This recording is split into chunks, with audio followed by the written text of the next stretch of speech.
Keeping young ESL learners engaged in online lessons can feel impossible some days. They lose focus, stop responding, or just say, "I don't know."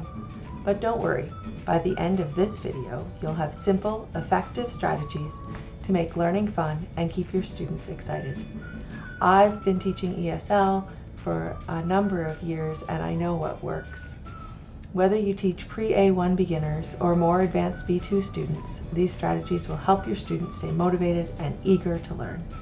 By the end of this video, you'll have 5 proven ways to boost motivation in your ESL classroom. And don't miss the last one. It's a game changer that most teachers don't think about.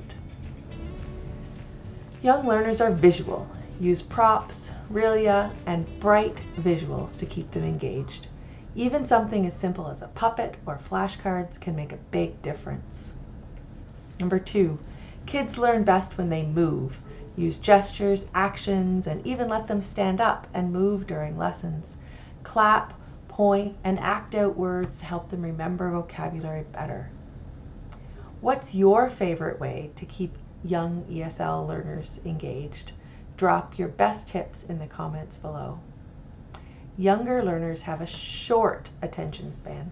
Break lessons into small, fun activities and use games like Simon Says, Touch Your Head, or quick matching exercises to keep them focused.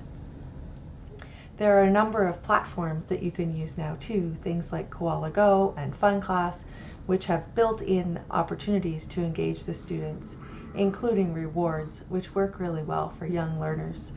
The links to those are in the description. Number 4, young learners thrive on positive feedback. Use virtual stickers, praise words like "great job," and even let them earn stars or points to keep them motivated. Some of the new lessons from Teachers Together English that I've been using lately actually have built-in stars as rewards, and my students love them. I also often will give students a certificate at the end of the unit. Part 5. And I said this was the secret strategy. Want to keep students engaged? Let them make choices. Ask them to pick a song, choose a color, decide which activity to do first. Giving them small choices makes them feel in control and motivated. Now that you have these motivation strategies, let's take it a step further. Don't forget to like and subscribe to this channel so that you can catch more videos on how to make your online ESL lessons even more interactive.